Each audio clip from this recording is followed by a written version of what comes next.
예의보호와 표현의 자유가 충돌할 때 오른쪽 그림은 무엇을 그린 걸까요? 라는 질문에 어디선가 고개를 갸우뚱거리며 이게 그림 맞아요. 라는 반문이 들리는 것 같습니다. 네, 그림이 맞습니다. 심지어 19세기 후반 미술계를 떠들썩하게 했던 작품이지요. 영국에서 활동했던 미국의 화가 휘슬러가 런던의 크레몬 정원에서 있었던 불꽃놀이의 순간을 그린 것입니다. 화가는 블랙, 다크블루, 다크 그림을 채색하여 전반적으로 어두운 배경 위에 오렌지, 레드, 핑크, 옐로 등 밝은 색상의 반점을 흩뿌려 불꽃들이 만개하는 순간을 묘사했습니다. 오렌지 빛에서 피어오르는 연기는 짙푸른 템스 강물과 밤하늘을 구분짓는 동시에 경계를 모호하게 만듭니다. 안개 자욱한 공기가 화면 전체에 퍼지면서 사람들이 실루엣을 감싸는 장면에서 이 그림의 장르가 수상하다는 사실을 깨닫게 됩니다. 검은색과 황금색의 야상곡, 떨어지는 로켓.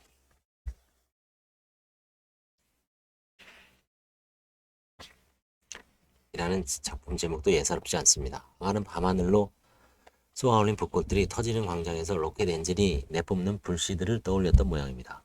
불꽃의 매력은 순간적으로 발하다 사라져버리는 찰나성이 있습니다. 불꽃에서 형형색색이 빛이 발하는 것은 연소 반응 때문입니다. 각각의 금속들이 화약과 함께 연소하면서 산소와 결합하는데 이때 발생하는 빛은 원소마다 다른 파장을 일으킵니다.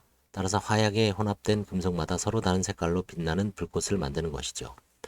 프랑스 대혁명 기념일에 트로카데로 광장에 앉아 에펠탑을 배경으로 하늘을 수놓았던 불꽃놀이를 보며 한호했던 기억이 납니다. 성대한 행사마다 펼쳐지는 불꽃놀이 역사는 제법 깊습니다. 일찍이 중국인들은 불로장생의 환약을 만들려는 연단술에서 기원한 하약을 제조하는 과정에서 분사하는 불꽃에 매료되어 중추절 같은 명절에 악귀를 물리치려고 불꽃놀이를 했다는 기록이 전해집니다.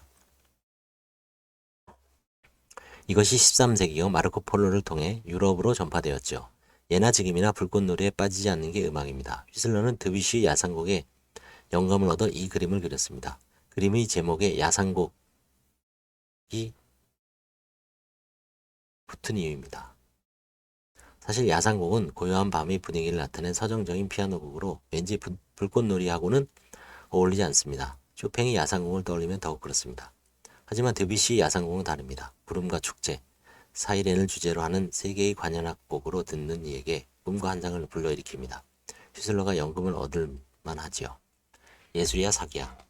눈앞에 보이는 사물을 있는 그대로 그리는 이가 예술이라면 예술가의 왕은 사진가일 것입니다. 휘슬러가 한 얘기입니다. 그는 그리고자 하는 대상의 물리적 정확성에 관심을 두지 않고 그 속에 감춰진 무형의 본질을 포착하는 데 예술가의 진면모가 있다고 생각했죠. 앞서 글을 시작하며 이 그림이 19세기 후반 미술계를 떠들썩하게 했다고 소개했는데요. 화제를 모았다는 건 반드시 좋은 의미만은 아니죠. 불행하게도 이 그림에 얽힌 갈등은 소송으로까지 번졌는데요. 지금부터 그 전말을 살펴보겠습니다. 검은색과 황금색의 야상곡 떨어지는 로켓은 1877년 런던의 그로스브너 갤러리에서 처음 전시되었습니다. 당시 영국에는 유독 예술가들이 두려워하는 인물이 있었는데요. 신랄한 비편으로 유명한 존 러스킨이라는 평론가입니다. 러스킨은 휘슬러의 이 그림을 보고 분노합니다. 평론가로서 비평을 넘어 분노까지 했다니 사태의 심각성이 감지됩니다. 그는 매거진 포르스 클라비게라의 1877년 7월판에 다음과 같은 글을 기고합니다. 그로스브너 갤러리는 이 그림을 전시하지 말았어야 했다. 이 그림은 교육받지 못한 화가의 독단에서 나온 계획적인 사기에 가깝다. 그동안 수많은 런던 토박이들이 경솔한 행동을 접해왔지만 대중의 얼굴에 물감을 던지고 200기니를 요구한 사람은 없었다.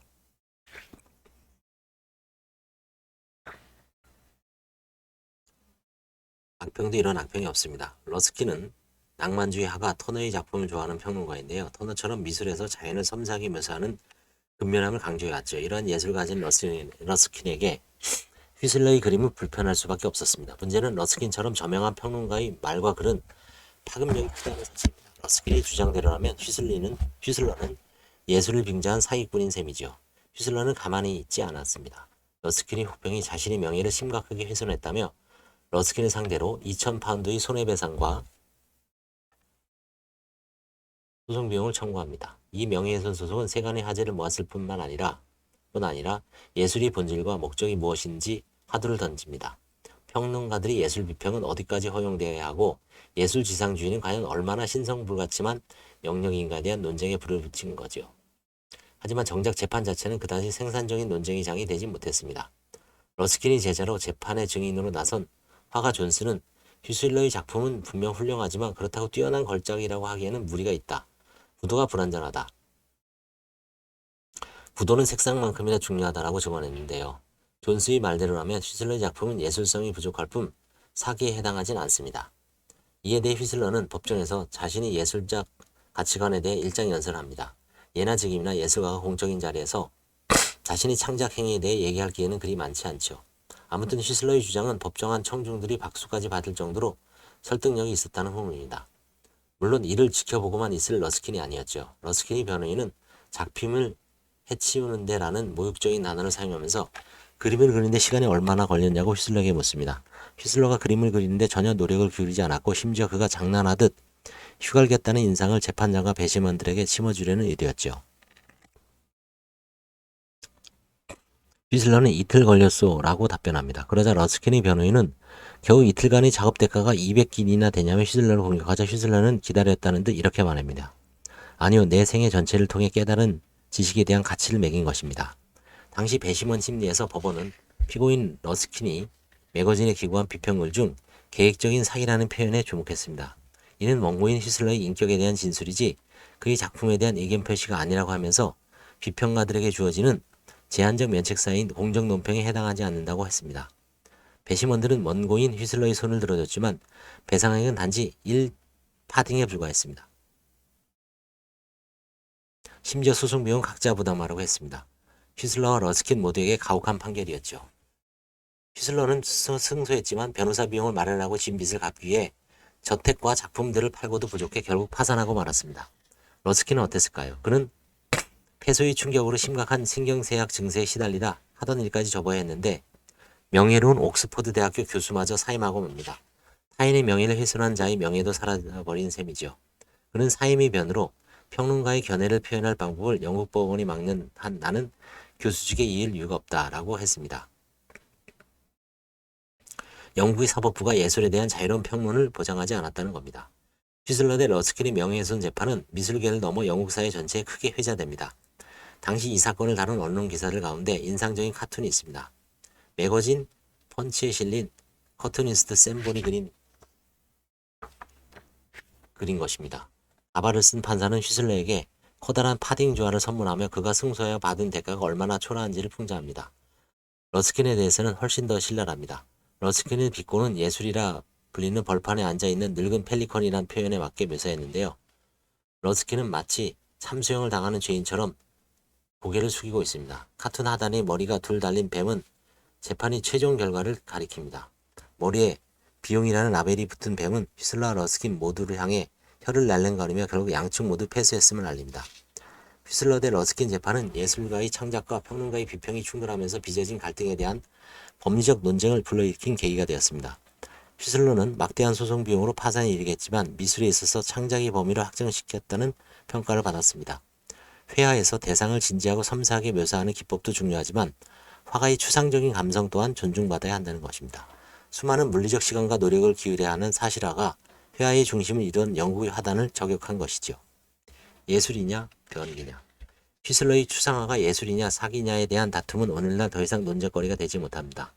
자고로 현대미술은 충격을 주는 것 또는 낯선 것이라는 주장마저 제기되는 시대에 사기가 웬 말인가요? 그럼에도 불구하고 러스킨이 듀상의 샘을 보았다면 어떤 비평을 퍼부었을지 상상해 갑니다. 1917년 뉴욕 현대미술관 모마에서의 일입니다. MOMA 미국 독립예술가협회가 주최하는 앙대팡당 전시회에 남성 소변기 하나가 출품됩니다. 프랑스 예술가 듀샹이 가게에서 구입한 변기에 자신의 이름 대신 변기 제조업자 이름인 리처드 머트와 연도를 서명하여 파운틴이라는 표제를 달아 출품한 것이죠. 프랑스의 앙대팡탕전이 미국으로 건너와 개최된 제1회 전시였던 만큼 예술의 자유를 최대한 보장한다는 취지에서 누구나 작품을 전시할 수 있었습니다. 하지만 변기를 본 주최 측은 이만저만 당황스러운 게 아니었죠. 과연 변기를 다른 작품들과 함께 전시하는 것이 맞는지 갑론을박이 벌어졌고 결국 샘을 전시하지 않기로 결정합니다. 이에 대한 듀샹의 반론은 다음과 같습니다. 출품료를 낸 작가는 어떤 작품이든 전시할 권리가 있습니다. 무슨 근거로 샘을 거부하는 건가요? 누군가 셈을 가리켜 비도덕적이고 상스럽다고 말하는데 전혀 그렇지 않습니다. 또한 머트가 그것을 직접 자기 손으로 제작하는지 여부는 중요하지 않습니다. 그가 그것을 선택했다는 사실이 중요합니다. 그것을 선택함으로써 평범한 생활용품을 가져와 새로운 이름과 관점을 통해 변기의 기능적 의미는 사라졌습니다. 그러니까 사물에 대한 새로운 시각을 창조한 것입니다. 듀상은 전통적 미학을 부정하는 동시에 예술적 창조의 모순과 허상을 고발하는 증거물로서 이미 제작된 변기를 선택한 것입니다. 이를 가리켜 레디메이드 혁명이라 부르는데요. 예술가의 선택에 의해 예술작품이 된 기성품을 가리킵니다. 이는 듀샹이 셈을 통해 창조해낸 미적 개념입니다. 현대 미술에서 미는 발견된 혹은 선택되는 것이라는 시각을 연 것이죠. 변기, 아니 셈에 대한 여러분의 생각은 어떨지 궁금합니다. 한 가지 분명한 것은 예술에 대한 비평과 의견 개진은 자유로운 창작만큼 존중되어야 하죠. 그 자체가 표현의 자유이기 때문입니다. 비평은 주로 출판물이나 미디어를 통해 이루어짐에 따라 표현의 자유 중에서 언론의 자유에 해당합니다. 다만 비평이 예술작품을 평가하는 것에 그치지 않고 예술가의 인격이나 명예까지 훼손한다면 헌법이 보장하는 표현의 자유를 벗어나는 불법행위가 될 수 있습니다. 우리 헌법은 인격권과 명예권을 직접적으로 명시하고 있지는 않지만 제10조가 규정하는 인간의 존엄과 가치를 실현하는 중요한 개념으로 적용합니다. 결국 언론의 자유와 명예의 보호라는 헌법상 두 기본권이 충돌하게 되는데요.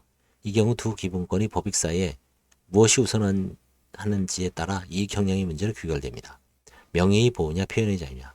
그러면 어디까지가 허용되는 비평, 표현일까요? 즉 명예가 훼손되는 기준은 무엇일까요? 이를 이해하려면 명예훼손에 대한 법적인 개념부터 짚고 넘어가야 합니다. 명예훼손은 민법과 형법에서 달리 해석됩니다. 먼저 민법상 명예훼손은 말이나 그림 또는 글로서 사람의 품성, 덕행, 명성, 신용 등 인격적 가치에 대한 사회의 객관적 평가를 저하시키는 행위가 공포되는 경우에 발생합니다.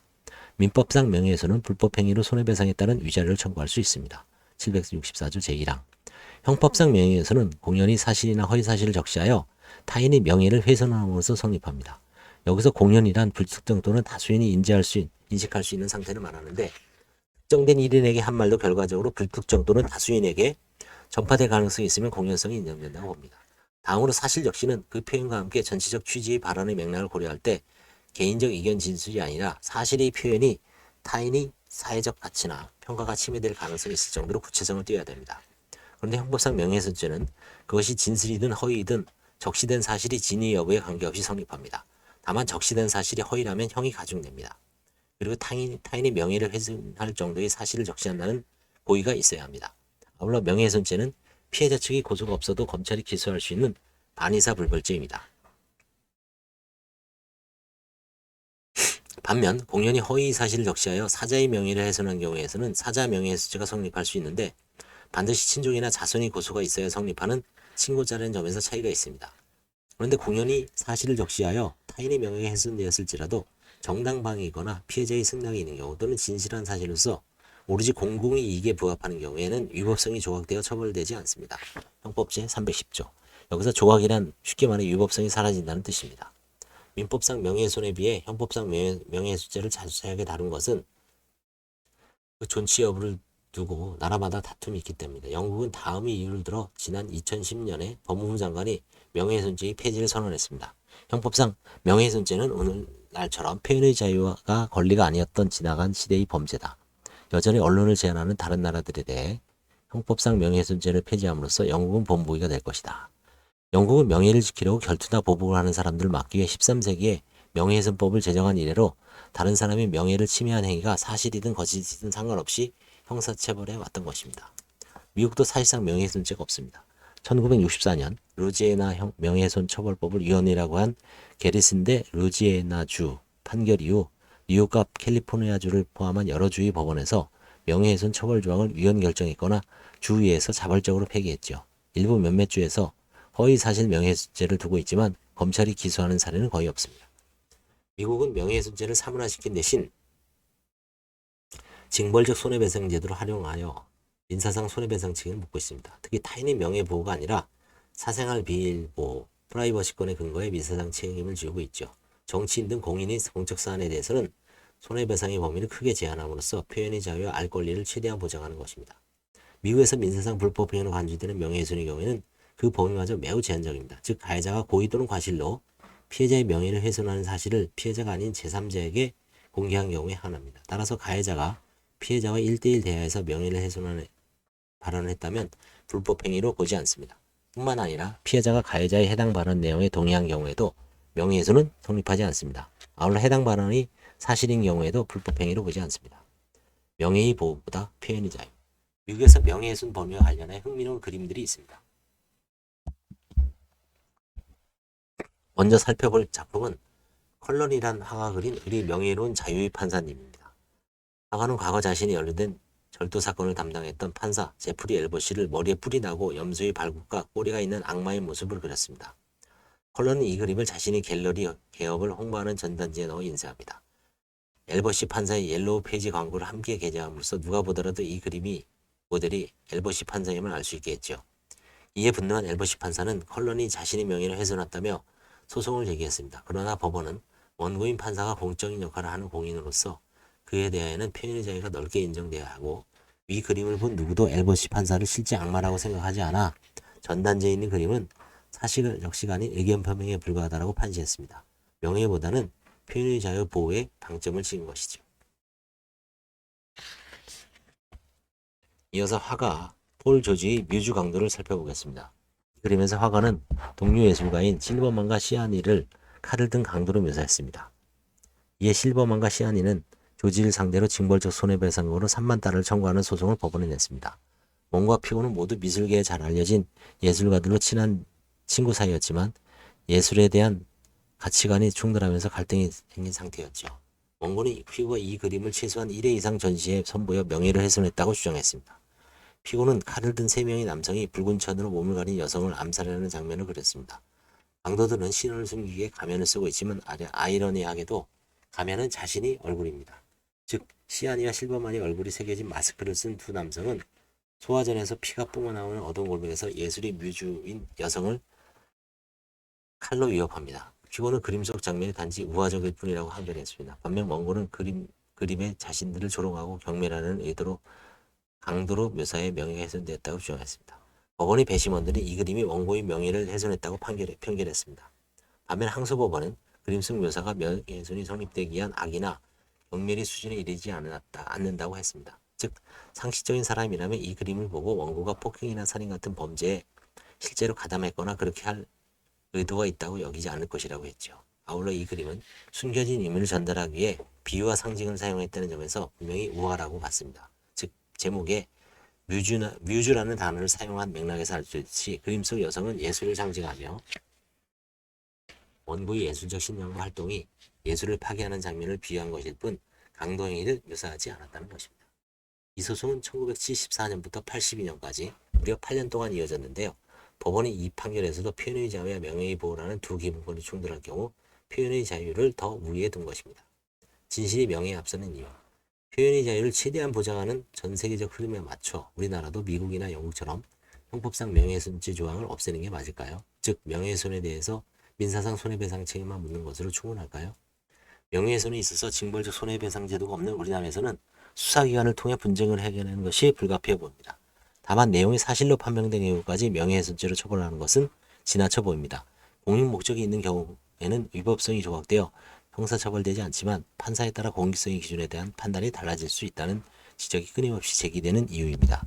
진실을 알리고 정당하게 비판하는 표현의 자유가 침해될 소지가 있다는 것이죠. 2021년 헌법재판소는 공연히 사실을 적시하여 타인의 명예를 훼손한 자를 처벌하도록 규정한 형법 307조 제1항이 표현의 자유를 침해하지 않는다고 보아 합헌 결정을 내린 바 있습니다. 하지만 저는 해당 결정에서 반대 의견이 훨씬 설득력이 있다고 생각합니다. 진실한 사실이 가려진 채 형성된 허위 과장된 명예가 표현의 자유에 대한 위축 효과를 야기하면서까지 보호할 법이라고 보기 어려운 점을 고려하면 형법 307조 제1항은 과잉금지 원칙에 반하여 표현의 자유를 침해하고 진실한 사실은 공동체의 자유로운 의사형성과 진실 발견의 전제가 되므로 적시된 사실이 진실인 경우에는 허위 사실을 바탕으로 형성된 개인의 명예보다 표현의 자유 보장에 중점을 둘 필요성이 있다. 국제사회는 사실적시 명예훼손죄가 애초부터 없거나 폐지되는 추세입니다. 현재 사실적시 명예훼손죄가 인정되는 나라는 독일, 프랑스, 오스트리아, 스위스, 일본 정도입니다. 하지만 이 나라들도 진실한 사실이거나 피의자가 진실로 믿을 만한 정당한 이유가 있으면 명예훼손죄로 처벌하지 않죠. 유엔은 2011년과 2015년 두 차례 걸쳐 우리나라에 사실적시 명예훼손죄를 폐지할 것을 권고한 바 있습니다. 여러분의 생각은 어떠신가요?